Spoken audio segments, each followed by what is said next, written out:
की बात की जी, वो कांग्रेस के षड्यंत्र की थी कि अध्यक्ष के चुनाव के एक दिन पहले इनकम टैक्स डिपार्टमेंट को सक्रिय करके ये सारा एक हवा खड़ा करना।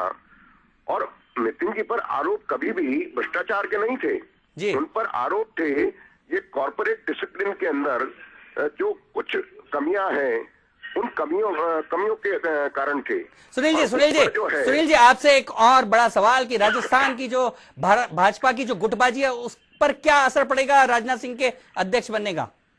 देखिए, राजनाथ सिंह जी के बारे में जो उनके साथ काम कर रहे हैं, जिनमें से मैं भी रहा हूं जी, वो जानते हैं कि वो कठोर निर्णय लेने की ताकत रखते हैं जी, उस निर्णय को लागू करवाने का साहस भी रखते हैं जी, और वो इतने वरिष्ठ हैं, इतने अनुभवी हैं, इतने सहृदय हैं जी, कि वो सबको साथ रख सक के चलने में कामयाब भी होते हैं।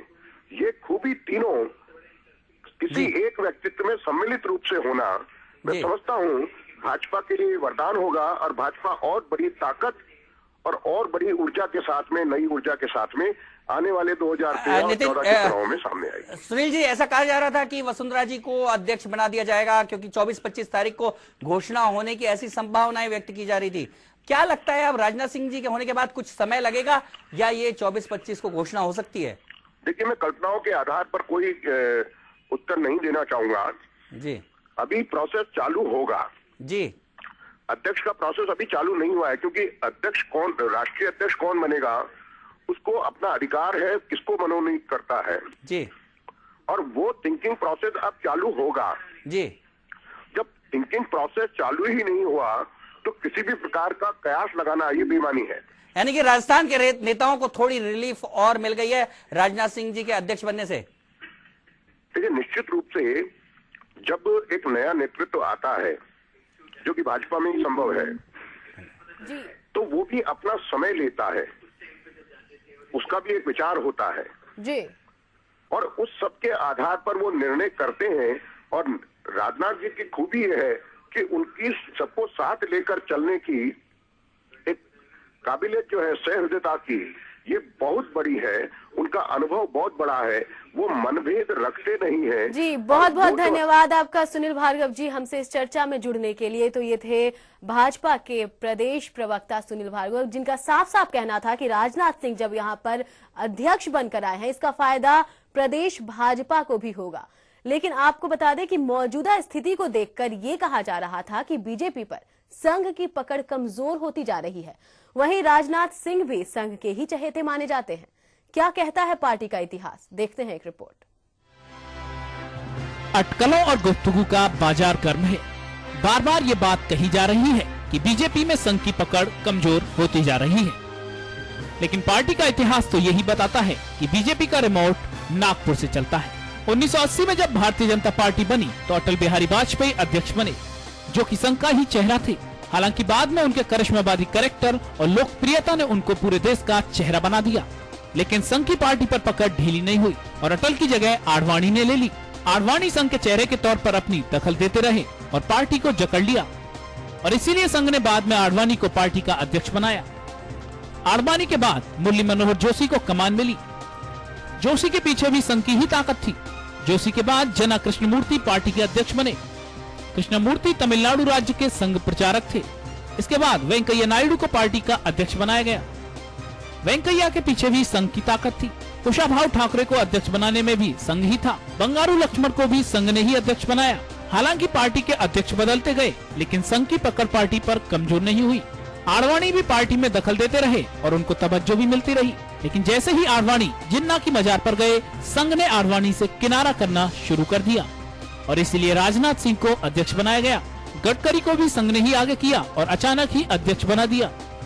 संघ इस बार भी गडकरी को ही अध्यक्ष बनाना चाहता था, लेकिन संघ से दूर हो चुके आडवाणी अब पार्टी पर अपनी पकड़ बनाना चाहते हैं।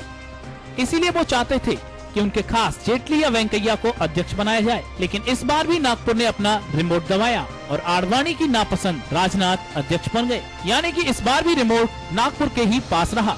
Bureau report, HBC news. वहीं भाजपा के राष्ट्रीय अध्यक्ष का पद संभालते ही राजनाथ सिंह फॉर्म में आ गए हैं। पद संभालने के बाद राजनाथ ने कहा कि उन्होंने मुश्किल भरे समय में पद संभाला है, साथ ही कांग्रेस पर भी वार किया और देश के तमाम संकटों के लिए कांग्रेस को जिम्मेदार बताया। तथा मेरे प्रेस के मित्रों, जिन परिस्थितियों में आज मैं इस दायित्व को स्वीकार कर रहा हूं, यह परिस्थितियां हमारे लिए सुखद नहीं है और मैं कहना चाहूंगा कि व्यक्तिगत रूप से हमारे लिए सुखद नहीं है। हमारे एक ऐसे कार्यकर्ता जिनकी कर्मठता पर, जिनके जुझारूपन पर और जिनके समर्पण पर कभी प्रश्न चिन्ह लगाने का कोई साहस नहीं कर सकता है, और जहां तक उनके साफ गोई और खुलेपन का सवाल है, उस पर भी कोई प्रश्न चिन्ह नहीं लगा सकता है। ऐसे व्यक्ति हमारे श्री नितिन गडकरी जी ने 3 वर्षों तक अध्यक्ष के रूप में दायित्व संभाला। हम सबकी इच्छा थी। नितिन जी, मैं कहना चाहता हूं कि इस इंसाफ की लड़ाई में आप अकेले नहीं हैं, बल्कि पूरी भारतीय जनता पार्टी आपके साथ खड़ी रहेगी, यह आपको विश्वास दिलाता हूं। हमारा यह देश संकट के दौर से गुजर रहा है और यदि हमारा देश इस संकट के दौर से गुजर रहा है तो इसके लिए जिम्मेदार कोई राजनीतिक पार्टी है तो वह कांग्रेस पार्टी जिम्मेदार है, क्योंकि आजाद भारत में लंबे समय तक हुकूमत यदि किसी राजनीतिक पार्टी ने की है तो वह कांग्रेस पार्टी ने की है। हर प्रकार का संकट, महंगाई का संकट, इतना ही नहीं। तो राजनाथ सिंह ने यहां साफ साफ कहा है कि मुश्किल भरे समय में उन्होंने पार्टी का ये पद संभाला है। प्रताप जी, क्या लगता है कौन कौन सी मुश्किलें अभी राजनाथ सिंह के सामने हैं? पहली मुश्किल यही थी कि जैसा राजनाथ सिंह ने आगे कहा, उन्होंने कहा कि एक ऐसे कर्मठ जो बेदाग थे उनके ऊपर आरोप लगे और उन्होंने कहा कि पार्टी उनका साथ देगी। तो एक सबसे बड़ा मुश्किल भरा ये था कि नितिन गडकरी को कोई बाहर से भ्रष्टाचारी नहीं बता रहा था, पार्टी के अंदर ही खुद लालकृष्ण आडवाणी ने झंडा खड़ा कर रखा था, यशवंत सिन्हा, राम जेठमलानी और तमाम जो नेता जो आडवाणी के करीब थे उन्होंने भ्रष्टाचारी बता रखा था। और निश्चित तौर पे जब कह रहे थे राजनाथ सिंह तो ये साफ तौर पे जाहिर था कि ये उन आडवाणी सहित उन नेताओं को कह रहे थे कि बेदाग आदमी है और बेदाग आदमी के साथ हम खड़े हैं। यानी कि जो सुनीता, इसमें देखने की बात यह है कि राजनाथ सिंह के अध्यक्ष बनने के बावजूद जो पार्टी की केमिस्ट्री है वो बदली नहीं है। यानी कि आज भी नितिन गडकरी के साथ खड़े होने की जो घोषणा राजनाथ सिंह ने की है तो उससे साफ तौर पे जाहिर है कि जो आडवाणी और जो बाकी लोग जो चाहते थे कि पार्टी किसी भी तरह से उनके रिमोट कंट्रोल में आ जाए, उन्होंने इसलिए वेंकैया नायडू का, जो कि उनके सबसे पसंदीदा नेता हैं, उनको आगे बढ़ाया। फिर अरुण जेटली को लाने की कोशिश की लेकिन वो नहीं आ पाए। इससे एक साफ तौर पे एक तो बात जाहिर है कि जिस तरह से बात है कि इस समय जो पार्टी के अंदर जो दो गुट चल रहे हैं, जो चल रहा है, एक और आडवाणी रिमोट कंट्रोल रखना चाहते हैं, एक और नागपुर से रिमोट कंट्रोल होना चाहता है। इस रिमोट कंट्रोल की लड़ाई में इस बार तो संघ निश्चित तौर पे आडवाणी को पीछे कर पाया है, लेकिन ये पार्टी के जो अंदरूनी संघर्ष है, जो विषम परिस्थितियां बनी है, राजनाथ सिंह ने उनका उल्लेख कर दिया है कि बहुत अंदर भीषण घमासान है। इस घमासान को संभालना राजनाथ सिंह के सामने एक बड़ी चुनौती है। यानी कि कहीं ना कहीं तमाम रिमोट कंट्रोल को कंट्रोल करने की जिम्मेदारी अब राजनाथ सिंह जी पे आ गई है। वहीं अगर बात करें तो गडकरी ने कहा कि उनको बदनाम करने के लिए आरोप लगाए गए हैं, जिसके चलते उन्होंने इस्तीफा दे दिया।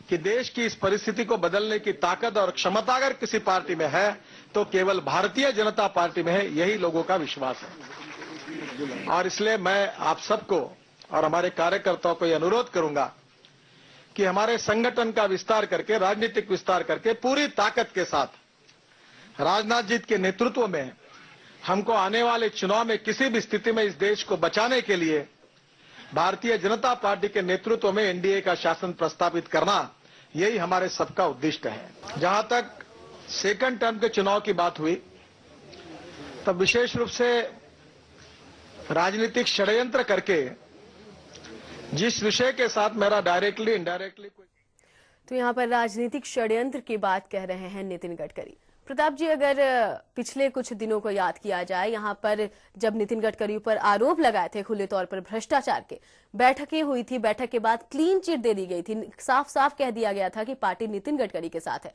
लेकिन अब जब दोबारा से उन्हें अध्यक्ष का पद नहीं मिला, हालांकि कहा तो अभी भी जा रहा है कि पार्टी नितिन गडकरी के साथ है, लेकिन क्या लगता है वाकई सब कुछ साफ है? नहीं, बिल्कुल ऐसा लगता नहीं है सुनीता, क्योंकि पहली बात तो यह है कि अभी हमने आडवाणी का जो बयान है वो नहीं सुना। उन्होंने कहा कि मैं राजनाथ सिंह जी से एक प्रार्थना करता हूं कि नैतिकता सबसे ऊपर हो और वो ये देखें कि कोई भी अनैतिक व्यक्ति यहां तक कि प्रदेशों में भी नहीं आ पाए। यानी कि सीधे सीधे उन्होंने नितिन गडकरी को अनैतिक सिद्ध कर दिया था। उनका ये कहना था कि अनियमितता नहीं है, भ्रष्टाचार नहीं है, लेकिन नैतिकता नहीं है। और इस बात को वो सिद्ध करेंगे। इससे एक बड़ी झलक मिलती है सुनीता कि अंदर क्या टग वॉर चल रहा है, अंदर पार्टी में क्या हालात है। इस बात को बिल्कुल अडवाणी ने एक ऐसी लाइन खड़ी कर दी है पार्टी के अंदर की जो कि बाकी नेताओं से सहमत नहीं है। पार्टी पूरी तरह से बिल्कुल दो पार्टों में बंट चुकी है। अब राजनाथ सिंह के सामने सबसे बड़ी चुनौती जो आ रही है, उनके सामने चुनौती कर्नाटक का संकट भी नहीं है कि वो तो आएगा, निपट जाएगा या खत्म हो जाएगा या पार्टी वहां चौपट हो जाएगी। ये भी नहीं है कि 2013 में इतने चुनाव होंगे, 2014 में सबसे बड़ा संकट है कि क्या पार्टी बच पाएगी, क्या नेताओं को सब साथ रख पाएंगे, क्या पार्टी इकट्ठी रह पाएगी। राजनाथ सिंह के सामने सबसे बड़ी चुनौती है भाजपा को एक रखने की, और वो उसमें यदि सफल रहते हैं और अपने को स्थापित कर पाते हैं तो बाकी चुनौतियां तो वो आसानी से कर लेंगे।